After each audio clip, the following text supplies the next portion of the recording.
വിശുദ്ധ ലൂക്ക എഴുതിയ സുവിശേഷം അധ്യായം 23.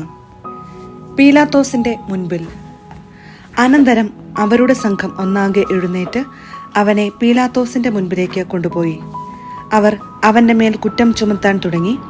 ഈ മനുഷ്യൻ ഞങ്ങളുടെ ജനത്തെ വഴിതെറ്റിക്കുകയും സീസറിന് നികുതി കൊടുക്കുന്നത് നിരോധിക്കുകയും താൻ രാജാവായ ക്രിസ്തുവാണെന്ന് അവകാശപ്പെടുകയും ചെയ്യുന്നതായി ഞങ്ങൾ കണ്ടിരിക്കുന്നു.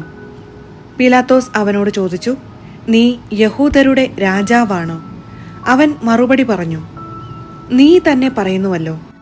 പീലാത്തോസ് പുരോഹിത പ്രമുഖന്മാരോടും ജനക്കൂട്ടത്തോടും പറഞ്ഞു, ഞാൻ ഈ മനുഷ്യനിൽ ഒരു കുറ്റവും കാണുന്നില്ല. അവരാകട്ടെ നിർബന്ധപൂർവം പറഞ്ഞു, ഇവൻ ഗലീലി മുതൽ ഇവിടം വരെയും യൂദയായിലെങ്ങും പഠിപ്പിച്ചുകൊണ്ട് ജനത്തെ ഇളക്കിവിടുന്നു. ഹെരോദേസിന്റെ മുൻപിൽ. ഇതു കേട്ട് പീലാത്തോസ്, ഈ മനുഷ്യൻ ഗലീലിയാക്കാരനാണോ എന്ന് ചോദിച്ചു. അവൻ ഹെരോദേസിന്റെ അധികാരത്തിൽപ്പെട്ടവനാണെന്നറിഞ്ഞപ്പോൾ പീലാത്തോസ് അവനെ അവന്റെ അടുത്തേക്ക് അയച്ചു. ആ ദിവസങ്ങളിൽ ഹെരോദേസ് ജെറുസലേമിൽ ഉണ്ടായിരുന്നു. ഹെരോദേസ് യേശുവിനെ കണ്ടപ്പോൾ അത്യധികം സന്തോഷിച്ചു. എന്തെന്നാൽ അവൻ യേശുവിനെ പറ്റി കേട്ടിരുന്നതുകൊണ്ട് അവനെ കാണാൻ ആഗ്രഹിച്ചിരുന്നു. അവൻ ചെയ്യുന്ന ഏതെങ്കിലും ഒരത്ഭുതം കാണാമെന്ന് പ്രതീക്ഷിക്കുകയും ചെയ്തിരുന്നു. അതിനാൽ അവൻ പലതും അവനോട് ചോദിച്ചു. പക്ഷേ അവൻ ഒന്നിനും ഉത്തരം പറഞ്ഞില്ല. പ്രധാന പുരോഹിതന്മാരും നിയമജ്ഞരും അവന്റെ മേൽ ആവേശപൂർവം കുറ്റം ചുമത്തിക്കൊണ്ട് ചുറ്റും നിന്നിരുന്നു. ഹെരോദേസ് പടയാളികളോട് ചേർന്ന് അവനോട് നിന്ദ്യമായി പെരുമാറുകയും അവനെ അധിക്ഷേപിക്കുകയും ചെയ്തു. അവൻ യേശുവിനെ പകിട്ടേറിയ വസ്ത്രം ധരിപ്പിച്ച് പീലാത്തോസിന്റെ അടുത്തേക്ക് തിരിച്ചയച്ചു. അന്നു മുതൽ ഹെരോദേസും പീലാത്തോസും പരസ്പരം സ്നേഹിതന്മാരായി. മുൻപ് അവർ ശത്രുതയിലാണ് കഴിഞ്ഞിരുന്നത്.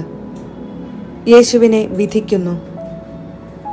പീലാത്തോസ് പുരോഹിത പ്രമുഖന്മാരെയും നേതാക്കന്മാരെയും ജനത്തെയും ഒന്നിച്ചുകൂട്ടി അവരോട് പറഞ്ഞു, ജനത്തെ വഴി പിഴപ്പിക്കുന്നു എന്ന് പറഞ്ഞ് നിങ്ങൾ ഇവനെ എന്റെ മുൻപിൽ കൊണ്ടുവന്നു. ഇതാ, നിങ്ങളുടെ മുൻപിൽ വെച്ചു തന്നെ ഇവനെ ഞാൻ വിസ്തരിച്ചു. നിങ്ങൾ ആരോപിക്കുന്ന കുറ്റങ്ങളിൽ ഒന്നുപോലും ഇവനിൽ ഞാൻ കണ്ടില്ല. ഹെരോദേസും കണ്ടില്ല.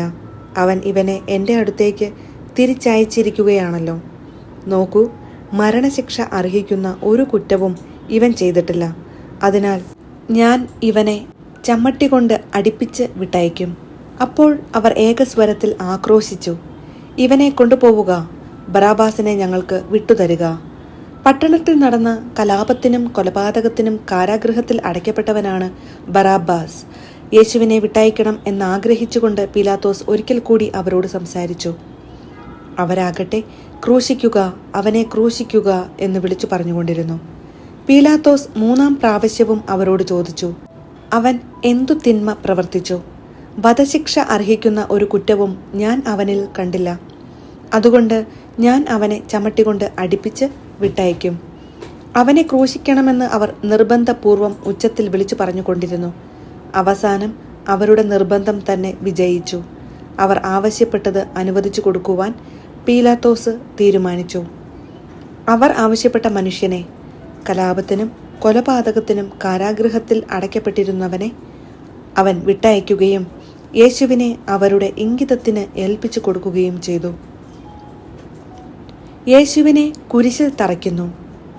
അവർ അവനെ കൊണ്ടുപോകുമ്പോൾ നാട്ടിൻ പുറത്തുനിന്ന് ആ വഴി വന്ന ശിമയോൻ എന്ന ഒരു കിറേനക്കാരനെ പിടിച്ചു നിർത്തി കുരിശ് ചുമലിൽ വെച്ച് യേശുവിൻ്റെ പുറകെ ചുമന്നുകൊണ്ടുവരാൻ നിർബന്ധിച്ചു.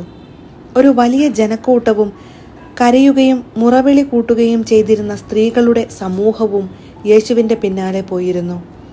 അവരുടെ നേരെ തിരിഞ്ഞ് യേശു പറഞ്ഞു, ജെറുസലേം പുത്രിമാരെ, എന്നെ പ്രതി നിങ്ങൾ കരയേണ്ട. നിങ്ങളെയും നിങ്ങളുടെ മക്കളെയും പ്രതി കരയുവിൻ. എന്തെന്നാൽ വന്ധ്യകൾക്കും പ്രസവിക്കാത്ത ഉദരങ്ങൾക്കും പാലൂട്ടാത്ത മുലകൾക്കും ഭാഗ്യം എന്നു പറയപ്പെടുന്ന ദിവസങ്ങൾ വരും. അന്ന് അവർ പർവ്വതങ്ങളോട് ഞങ്ങളുടെ മേൽ വീഴുക എന്നും കുന്നുകളോട് ഞങ്ങളെ മൂടിക്കളയുക എന്നും പറയാൻ തുടങ്ങും. പച്ചത്തടിയോട് അവർ ഇങ്ങനെയാണ് ചെയ്യുന്നതെങ്കിൽ ഉണങ്ങിയതിന് എന്തു സംഭവിക്കും? കുറ്റവാളികളായ മറ്റു 2 പേരെ കൂടെ അവനോടൊപ്പം വധിക്കാൻ അവർ കൂട്ടിക്കൊണ്ടുപോയി. തലയോട് എന്ന് വിളിക്കപ്പെടുന്ന സ്ഥലത്ത് അവർ വന്നു. അവിടെ അവർ അവനെ കുരിശിൽ തറച്ചു.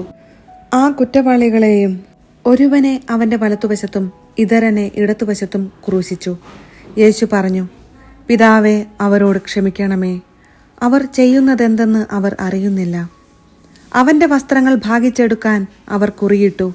ജനം നോക്കി നിന്നു. പ്രമാണികളാകട്ടെ അവനെ പരിഹസിച്ചു പറഞ്ഞു, ഇവൻ മറ്റുള്ളവരെ രക്ഷിച്ചു. ഇവൻ ദൈവത്തിൻ്റെ ക്രിസ്തു ആണെങ്കിൽ, അവിടുത്തെ തിരഞ്ഞെടുക്കപ്പെട്ടവനാണെങ്കിൽ തന്നെ തന്നെ രക്ഷിക്കട്ടെ. പടയാളികൾ അടുത്തുവന്ന് വിനാഗിരി കൊടുത്ത് അവനെ പരിഹസിച്ചു പറഞ്ഞു, നീ യഹൂദരുടെ രാജാവാണെങ്കിൽ നിന്നെ തന്നെ രക്ഷിക്കുക. ഇവൻ യഹൂദരുടെ രാജാവ് എന്ന ഒരു ലിഖിതം അവൻ്റെ തലയ്ക്കുമീതെ ഉണ്ടായിരുന്നു. കുരിശിൽ തൂക്കപ്പെട്ടിരുന്ന കുറ്റവാളികളിൽ ഒരുവൻ അവനെ ദുഷിച്ചു പറഞ്ഞു, നീ ക്രിസ്തുവല്ലേ, നിന്നെയും ഞങ്ങളെയും രക്ഷിക്കുക. അപരൻ അവനെ ശകാരിച്ചു പറഞ്ഞു, നീ ദൈവത്തെ ഭയപ്പെടുന്നില്ലേ? നീയും അതേ ശിക്ഷാവിധിയിൽ തന്നെയാണല്ലോ. നമ്മുടെ ശിക്ഷാവിധി ന്യായമാണ്. നമ്മുടെ പ്രവൃത്തികൾക്ക് തക്ക പ്രതിഫലം നമുക്ക് ലഭിച്ചിരിക്കുന്നു. ഇവൻ ഒരു തെറ്റും ചെയ്തിട്ടില്ല.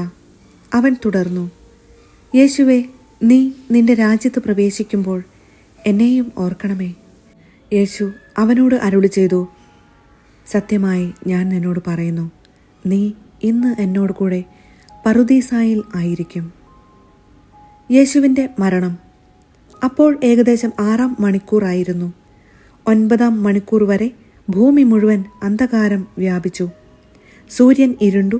ദേവാലയത്തിലെ തിരശ്ശീല നടുവേ കീറി.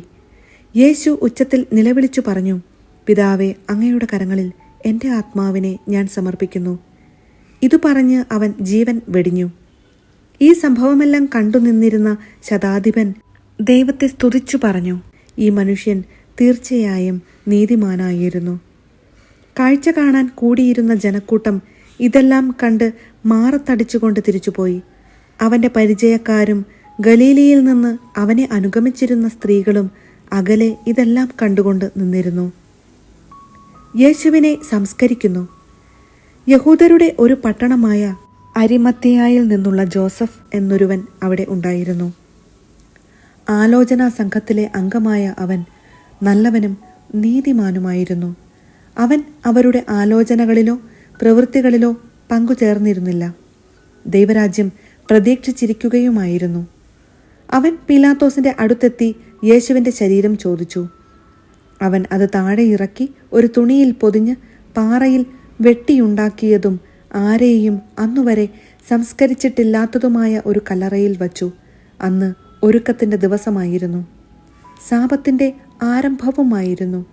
ഗലീലയിൽ നിന്ന് യേശുവിനോടൊപ്പം വന്നിരുന്ന സ്ത്രീകൾ അവനോടൊപ്പം പോയി കല്ലറ കണ്ടു. അവൻ്റെ ശരീരം എങ്ങനെ സംസ്കരിച്ചു എന്നും കണ്ടു. അവർ തിരിച്ചു ചെന്ന് സുഗന്ധദ്രവ്യങ്ങളും ലേപന വസ്തുക്കളും തയ്യാറാക്കി. സാബത്തിൽ അവർ നിയമാനുസൃതം വിശ്രമിച്ചു.